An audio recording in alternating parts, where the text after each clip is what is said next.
우리는 어릴 때부터 착하게 살아야 한다고 배웁니다. 남을 먼저 배려하고 양보하고 둥글둥글하게 살아야 좋은 사람이라는 말을 귀가 닳도록 듣고 자라죠. 그래서 직장에서 혹은 친구 모임에서 분위기를 깨기 싫어 무리한 부탁도 웃으며 들어주고 상대방의 무례한 농담에도 억지 리액션을 해주며 넘어가곤 합니다. 그런데 참 이상하죠? 내가 그렇게 애써서 배려해주면 상대방도 나를 존중해줘야 하는데 현실은 전혀 그렇지 않습니다. 오히려 시간이 갈수록 나를 만만하게 보고 선을 넘는 발언을 서슴지 않으며 심지어 당연하다는 듯이 나를 대하기 시작합니다.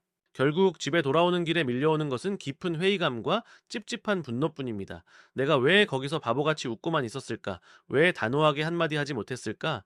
스스로를 자책하기도 하죠. 만약 지금 이런 감정을 느끼고 계신다면 오늘 영상을 끝까지 주목해 주세요. 오늘부터는 무조건 참아주는 착한 보살이 아니라 말수가 적고 조용해도 아무도 함부로 건드리지 못하는 조용한 고수가 되는 방법을 알려드리겠습니다. 만만한 사람과 무서운 사람을 가르는 가장 첫 번째 차이는 바로 리액션의 온도입니다. 만만한 사람들은 상대방이 선을 넘는 말을 하거나 묘하게 깎아내리는 수동 공격을 할 때 순간적으로 당황합니다.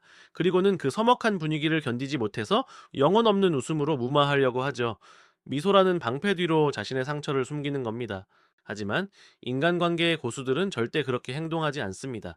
상대가 무례한 말을 던지는 순간 이들은 타오르는 화를 내며 감정적으로 맞받아치지 않습니다.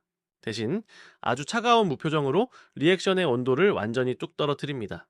그리고 아무 말 없이 상대방의 눈을 가만히 응시합니다. 딱 3초만 그렇게 바라보세요. 이 짧은 침묵이 주는 심리적 압박감은 생각보다 어마어마합니다. 무례한 말을 뱉은 사람은 보통 상대가 당황하거나 웃으며 넘어가길 기대합니다. 그런데 아무 반응 없이 차가운 시선만 돌아오면 순간적으로 자신이 큰 실수를 했다는 것을 본능적으로 직감하게 됩니다. 소리 높여 싸우지 않고도 당신의 침묵 하나로 상대에게 나는 만만한 사람이 아니라는 강력한 경고를 보낼 수 있는 겁니다. 두 번째 공식은 거절의 기술입니다. 우리는 거절을 어려워합니다. 거절하면 상대방이 나를 싫어할까봐 혹은 나쁜 사람으로 보일까봐 두려워하죠. 그래서 누군가 무리한 부탁을 하면 거절을 하면서도 구질구질하게 변명을 붙입니다. 이번 주말에 내가 부모님 댁에 가야 해서 시간이 안 될 것 같아. 혹은 지금 내가 처리해야 할 급한 보고서가 너무 많아서 도와주기 힘들 것 같아. 이런 식으로 말이죠. 그런데 이렇게 거절의 거품이 많고 변명이 길어지면 만만한 사람을 사냥하는 인간들은 귀신같이 그 틈을 파고듭니다. 그래? 그럼 부모님 댁 다녀와서 저녁에 해주면 안 돼? 네, 보고서 대충 끝내고 이것 좀 먼저 봐주면 안 돼? 라며 선을 더 세게 넘기 시작하죠. 조용한 고수들은 거절할 때 절대로 긴 말을 덧붙이지 않습니다. 죄송합니다. 이번에는 어렵습니다. 혹은 지금은 제 일정상 불가능합니다. 이렇게 딱 한 문장으로 단호하게 마침표를 찍습니다. 여기에 굳이 사적인 이유나 핑계를 대지 마세요. 거절의 이유는 당신의 사생활이며 상대에게 구태여 설명할 의무가 없습니다.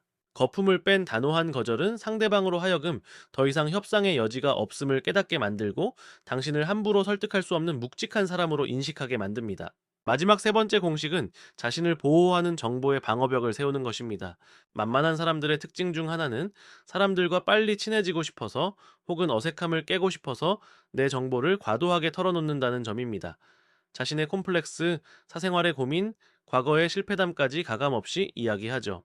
물론 진심 어린 소통은 중요합니다. 하지만 안타깝게도 세상에는 타인의 약점을 수집했다가 나중에 공격의 무기로 쓰는 영악한 사람들이 존재합니다. 내가 던진 솔직함이 나중에 나를 무시하는 빌미로 돌아오는 것이죠. 반면 조용하지만 무서운 사람들은 자신의 패를 쉽게 보여주지 않습니다. 그렇다고 음침하게 숨어 지내라는 뜻이 아닙니다. 타인과의 적절한 심리적 거리, 즉 선을 유지하라는 의미입니다. 이들은 대화할 때 주로 상대방의 이야기를 경청하고 질문을 던집니다. 내 이야기는 꼭 필요한 만큼만 덤덤하게 풀어내죠. 내 대한 정보가 제한적일 때 상대방은 나를 함부로 예측하거나 통제할 수 없다고 느낍니다. 심리학적으로 이러한 정보의 비대칭은 나를 만만한 존재가 아닌 함부로 대할 수 없는 무게감 있는 존재로 포지셔닝 해줍니다. 신비주의가 아니라 영리한 자기 방어입니다. 많은 사람들이 오해합니다. 나를 지키려면 독해져야 하고 남들에게 사납게 굴어야 한다라고 말이죠. 하지만 진짜 무서운 사람은 목소리가 큰 사람이 아닙니다. 오히려 목소리가 크고 화를 잘 내는 사람은 자신의 약점과 불안을 들키기 쉽습니다. 진짜 강한 사람은 조용한 사람입니다. 평소에는 한없이 온화하고 예의 바르지만 누군가 무례하게 선을 넘는 순간 차가운 침묵과 단호한 선으로 상대를 제압할 줄 아는 사람. 우리는 그런 사람을 조용한 고수라고 부릅니다. 지금까지 남들에게 맞춰주느라 분위기를 띄우느라 정작 내 마음이 다치는 것을 방치하고 계셨다면 오늘부터 이 3가지 공식을 하나씩 실천해 보세요.